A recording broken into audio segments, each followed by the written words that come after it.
লাভজনক হওয়ায় ময়মনসিংহে বস্তায় আদার চাষাবাদ বেড়েছে। কৃষি বিভাগের তথ্যমতে জেলায় ৮ লাখ কৃষক এই চাষাবাদে জড়িত রয়েছেন।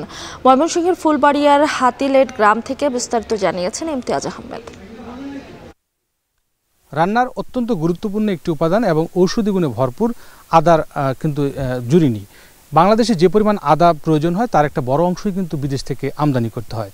তবে আমরা সাম্প্রতিক সময়ে দেখেছি ময়মনসিংহে ক্রমান্বয়ে কিন্তু বস্তায় আদা চাষের একটা জনপ্রিয়তা বাড়ছে কৃষকদের মাঝে, যেটা কৃষকরা বলছেন যে মাত্র 30 থেকে 35 টাকা বা 40 টাকার মধ্যেই কিন্তু বস্তায় আদা চাষ করা যায়, যেখানে 30 থেকে 40 গ্রাম আদা লাগে এবং এক বছর পর সেখান থেকে 700 থেকে 800 গ্রাম পর্যন্ত আদা কিন্তু উত্তোলন করা যায়। জেলা কৃষি অফিস বলছে যে এবছর 8,11,996 বস্তা আদা তারা কৃষকদের মাঝে রোপণ করিয়েছেন এবং সেগুলো তারা নিয়মিত তদারকি করছেন। আমি যে উপজেলাটিতে রয়েছি এটি ময়মনসিংহের ফুলবাড়িয়া উপজেলা এবং এই উপজেলাটিতে 29 হেক্টর জমিতে বস্তায় আদা চাষ করা হয়েছে, যেখানে প্রায় 1.5 লক্ষ বস্তা কিন্তু আদা রয়েছে। কৃষি অফিস ধারণা করছে যে গত বছরের থেকে এবছর আদার উৎপাদন বাড়বে এবং বিক্রিটাও বাড়বে। প্রায় 1.5 কোটি টাকার মতো এই উপজেলা থেকে অন্তত কৃষকরা আদা বিক্রি করতে পারবে। প্রান্তিক যারা কৃষক রয়েছেন তারা যেটা বলছেন যে যদি আসলে কৃষি বিভাগ নিয়মিত তদারকি করে আদা চাষে উন্নত প্রশিক্ষণ দেয়, পাশাপাশি বিশেষ করে কৃষি যে প্রণোদনাগুলো সেটি যদি মাঠ পর্যায়ে কৃষকদের হাতে পৌঁছায়, তবে এই আদা চাষ আরও বাড়বে, তারা এই আদা চাষে আরও উদ্বুদ্ধ হবে এবং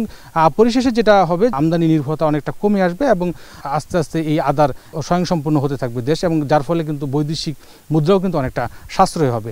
তো ময়মনসিংহের প্রতিনিয়ত কৃষকদের মাঝে জনপ্রিয় হচ্ছে এই আদা চাষ।